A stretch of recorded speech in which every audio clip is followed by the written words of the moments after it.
Okay, hello. My name is Isaiah Shim, and this is my capstone presentation. So, for my capstone paper, I looked at algorithms and asked whether or not they were a form of free speech using YouTube's algorithms specifically. So, as a brief overview, in this presentation, I will be going through a brief history of YouTube, its algorithm, and the channel I focused on, RT, and why RT is important.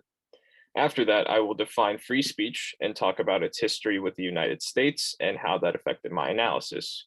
Then I will go into more detail about my analysis and try to answer whether or not algorithms fit the definition of free speech. After this, I will answer why any of this matters, and then finish my presentation by answering the question, should algorithms be considered a form of free speech? So now onto my introduction.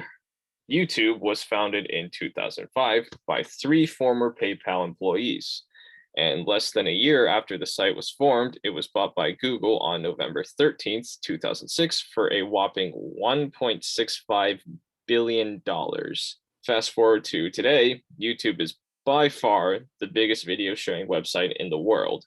This is thanks in large part to its own algorithm that recommends videos to all of their users. The problem with this is that the algorithm doesn't always do what it's supposed to, which leads me to my next slide. The YouTube channel RT, formerly known as Russia Today, is a Russian-funded news source that posts Russian propaganda videos on YouTube. Their channel description is as follows, quote, freedom over censorship, truth over narrative.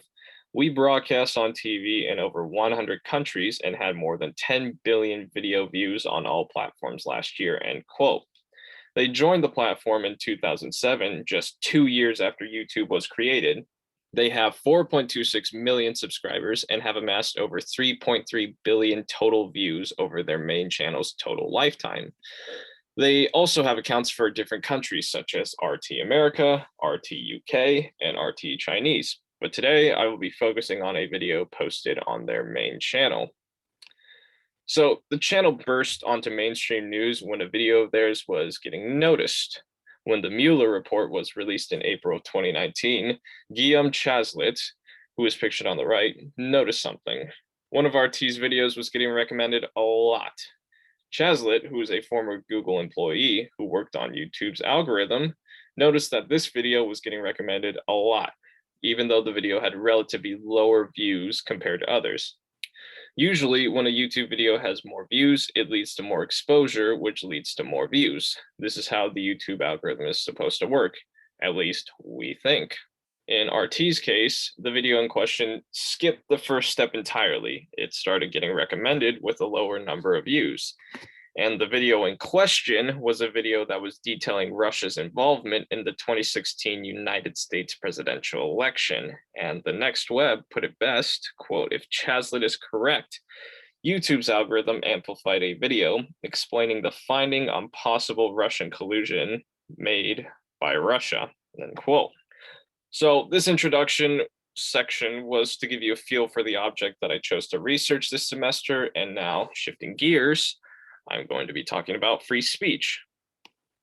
So what is free speech? Well, it can be linked back to the Phoenician woman. And in the story, it talks about parrhesia, which is just another word for free speech and its importance. And the biggest takeaway from this section is this quote. You are unable to exercise any kind of power, and thus you are in the same situation as a slave. So no parrhesia or free speech, citizens cannot oppose power, and no opposition means that that power goes unchecked. So now taking a look at free speech and its history with the United States, the obvious one that comes to mind is with the First Amendment. And the definition of free speech in our Constitution is the ability to express one's thoughts and opinions without fear of being punished by the government.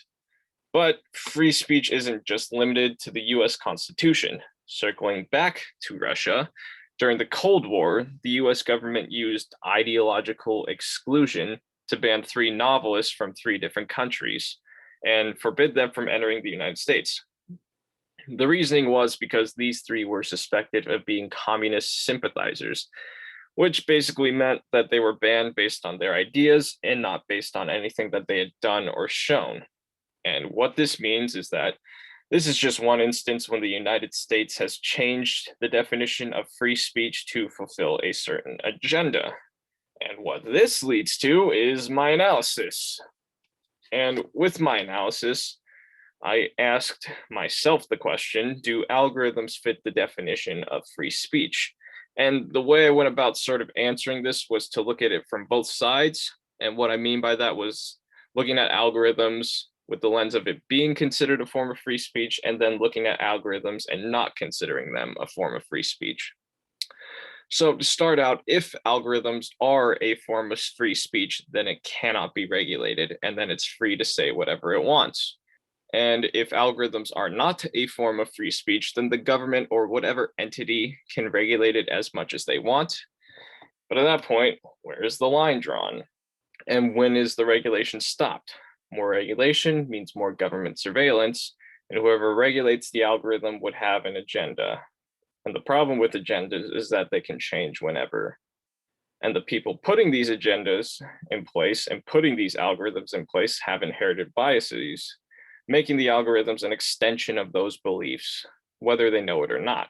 And this leaves the algorithms vulnerable to be changed to fit whatever narrative that the people controlling them want to put out there. Algorithms cannot understand human biases. They're programmed to do what they're supposed to, and they have no knowledge beyond that. And then it's important to look at the relationship between algorithms and the concept of free speech in general. So Timothy Wu, who is a scholar who studied at Columbia Law School, contested that non-human or automated choices should not be treated as free speech for First Amendment purposes. Wu argues that having algorithmic speech be considered a form of free speech will only complicate things. Basically, the amount of government surveillance will be the result of answering this question. So if YouTube's algorithm is considered a form of free speech, the more control the government has over it, as well as more surveillance. Algorithms are not human, therefore they do not make human decisions. If we considered algorithms to fall under free speech, we'd essentially be classifying the products of a machine as the human mind, and this lack of regulation is a main reason why algorithms should not be considered free speech. On the other side, an increase of government regulation obviously doesn't sound so great, but looking at it from a different angle, it can be seen as something positive. So like I said before, all that power can go unchecked, which isn't a good thing. And since Google owns YouTube, and since Google is an advertising broker, they make money when people stay on YouTube longer. And it does not matter what they're watching on the platform. All that matters is that they're watching things, and keeping people on the platform is the goal of the algorithm. And free speech isn't really about having goals or agendas. It's more about expressing someone's opinions. So when arguing that an algorithm should not be considered a form of free speech, it's important to keep these points in mind, and that algorithms do not care about the people it affects. And this leads me to my next question, which is, why does any of this matter? Which I feel like is important to address for a number of reasons.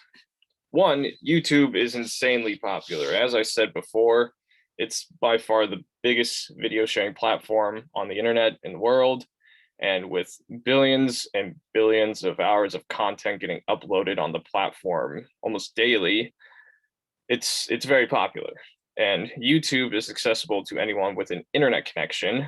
And to go even further, anyone anywhere on the planet with an internet connection can have access to YouTube. And for some people, YouTube is their main source of news. And so since YouTube's algorithm is not run by a human, as I said before, it does not care what the user is watching, as long as they're watching it.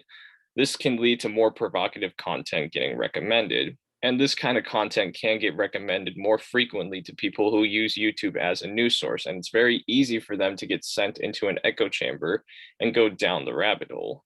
Even Mark Zuckerberg himself said that when left unchecked, people will engage disproportionately with more sensationalist and provocative content. And this is the kind of content that gathers more interaction, which gets recommended by the algorithm to even more people, which generates even more interactions. And I cannot stress enough that the algorithm does not care what kind of video it recommends to who. All it cares about that the video is popular and can be seen by more people.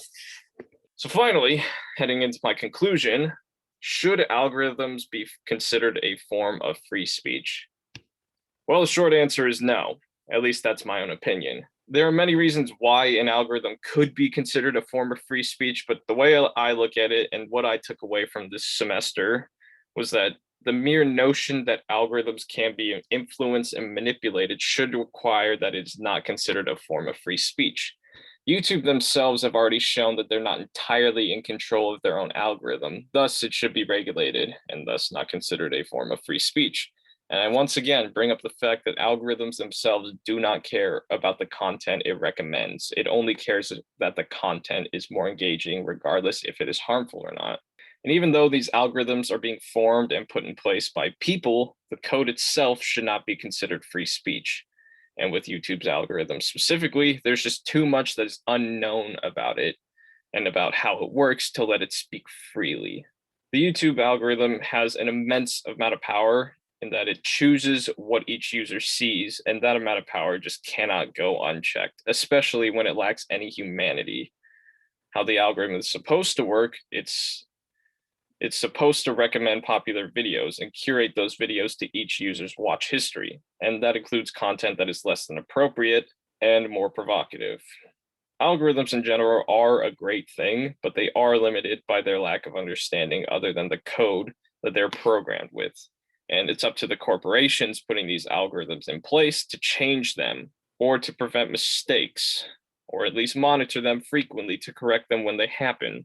And if that happens, it can be argued that algorithms are a form of free speech, but that's only if there's constant monitoring. If this were to happen, then it would be more or less human decisions behind what the algorithms are saying.